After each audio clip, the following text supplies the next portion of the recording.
অর্পণ করবেন বিদ্যালয়ের শিক্ষিকা মাননীয়া পারমিতা দাস মহাশয়। এরপর পুষ্প অর্পণ করবেন বিদ্যালয়ের শিক্ষিকা মাননীয়া শর্মিষ্ঠা চক্রবর্তী মহাশয়।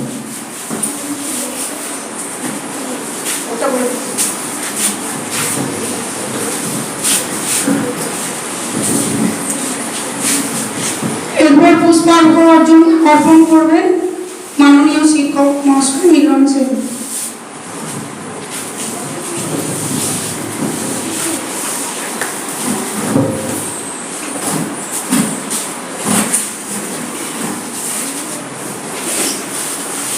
এরপর ছাত্রছাত্রীদের তরফ থেকে একে একে আসবে। তৃতীয় শ্রেণী থেকে একজন ছাত্র একজন ছাত্রী এসো।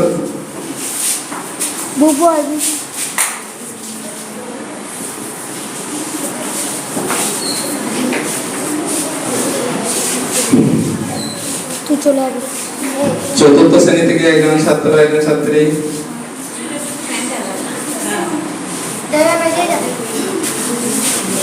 পঞ্চম শ্রেণী থেকে ছাত্রছাত্রী।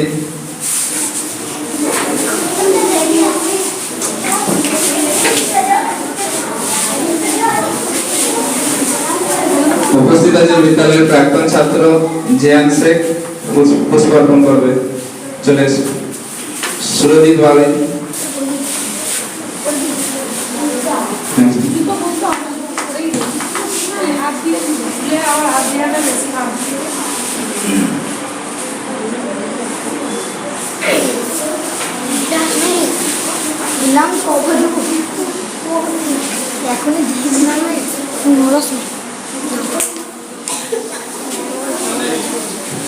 পুষ্প অর্পণ শেষ হলো। এরপর আজকের দিন সম্পর্কে কিছু বলবো। আজ আমরা সবাই উপস্থিত হয়েছি পণ্ডিত ঈশ্বরচন্দ্র বন্দ্যোপাধ্যায়ের জন্মদিন পালন করার জন্য। উনি কে ছিলেন আমরা জানব। বাংলার ভূমিতে অনেক মহাপুরুষ এবং সমাজ সংস্কারক জন্মগ্রহণ করেছিলেন। তাদের মধ্যে অন্যতম হলেন ঈশ্বরচন্দ্র বন্দ্যোপাধ্যায়। ওনাকে আমরা বিদ্যাসাগর নামে চিনি। ওনার বাবার নাম ছিল ঠাকুরদাস বন্দ্যোপাধ্যায় এবং মায়ের নাম ভগবতী দেবী। তিনি অত্যন্ত দরিদ্র পরিবারে জন্মগ্রহণ করেন। ছোটবেলায় তিনি খুবই দুরন্ত ছিলেন, কিন্তু অত্যন্ত মেধাবীও ছিলেন। প্রচন্ড জেদি ছিলেন। যে কাজ করবো বলতেন তিনি সেই কাজ করেই ছাড়তেন। অভাব অনটন দুঃখ কষ্টের মধ্য দিয়ে তিনি পড়াশোনা চালিয়ে গেছেন। তিনি দেখতে ছিলেন ছোটখাটো, ধুতি পরতেন, গায়ে চাদর ঢাকা দিতেন এবং চটি পরে থাকতেন। মাত্র 8 বছর বয়সে গ্রামের পাঠশালা শেষ করে তিনি বাবার সঙ্গে আসেন কলকাতায়। সেই সময় কলকাতায় আসার পথে রাস্তার ধারে মাইল ফলক থেকে 1 থেকে 10 পর্যন্ত তিনি ইংরেজি সংখ্যা শিখে নিয়েছিলেন। এতটাই তিনি মেধাবী ছিলেন। এরপর পরবর্তীকালে তিনি সংস্কৃত এবং সাহিত্যে পাণ্ডিত্য অর্জন করেন।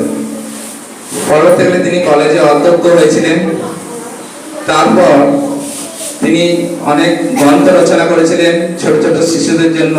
আমরা যে বাংলা ভাষা শিখছি, বর্ণ পরিচয়, অ আ, যতি চিহ্ন, কমা পূর্ণচ্ছেদ, বাংলা ভাষার যে প্রথম উদ্ভাবন তিনিই করেছিলেন।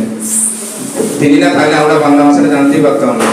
সেই জন্য তাকে বলা হচ্ছে বাংলা গদ্যের জনক, অর্থাৎ বাংলা সাহিত্যের যথার্থ শিল্পী তিনিই ছিলেন। এছাড়াও ওনাকে বিদ্যাসাগর নামে উপাধি দেওয়া হয়। কেন বলা হয় না, ওনার মেধা এবং বুদ্ধি এতটাই ছিল সাগরের ন্যায়, সেই জন্য ওনাকে বিদ্যাসাগর উপাধি দেওয়া হয়। তিনি গরিব মানুষদের খুব ভালোবাসতেন, তাদের দেখে কাঁদতেন, তাদের দুঃখ কষ্টে পাশে দাঁড়াতেন, সবসময় সাহায্য করতেন। তার হৃদয়টি ছিল কুসুমের মতো কোমল। এতটাই তিনি সহৃদয় ছিলেন, সেই জন্য তাকে দয়ার সাগর উপাধি দেওয়া হয়। তিনি তার মাকে খুব ভালোবাসতেন। মাতৃভক্তি ছিল অসাধারণ। মা যা বলতেন তাই শুনতেন। মা একদিন তাকে দেখেছিলেন, তখন দামোদরে ছিল প্রচুর বন্যা। সেই মায়ের ডাকে সাড়া দিয়ে দামোদর নদ সাঁতারে তিনি পার হয়ে এসেছিলেন। এই মহান মানুষটি শুধু আমাদের কাছে চিরস্মরণীয় হয়ে থাকবে এই কারণে যে তিনি অনেক জীবনে অনেক কর্ম করে গেছেন, বিভিন্ন সমাজ সেবামূলক কাজে তিনি যুক্ত ছিলেন। আগেকার দিনে ছোট ছোট বাচ্চাদেরকে বিয়ে দিয়ে দেওয়া হতো, তিনি সেটা বন্ধ করেছিলেন। 18 বছর না হলে বিয়ে দেওয়া যাবে না, 10 বছর 12 বছর হলে বিয়ে দিয়ে দিত, সেটা তিনি বন্ধ করেছিলেন। এছাড়াও বিধবাদের যে একটা কষ্টের মধ্যে দিয়ে জীবনযাপন করতে হতো, সেই জন্য তাদেরকে নতুন করে যাতে বিয়ে দিয়ে নতুন জীবনে প্রবেশ করানো যায় সেটা তিনি চালু করেছিলেন, বিধবা বিবাহ। এছাড়াও তিনি নারীদের শিক্ষার জন্য অনেক চেষ্টা চালিয়ে গেছেন। নারীদের শিক্ষার জন্য তিনি অনেকগুলো বালিকা বিদ্যালয় প্রতিষ্ঠা করেছিলেন। এই ছিল তার অবদান, সেই জন্য তিনি আমাদের কাছে চিরস্মরণীয় আছেন এবং থাকবেন। আর বেশি কিছু বলবো না, এই বলে সকলকে ধন্যবাদ জানিয়ে আমার বক্তব্য শেষ করছি।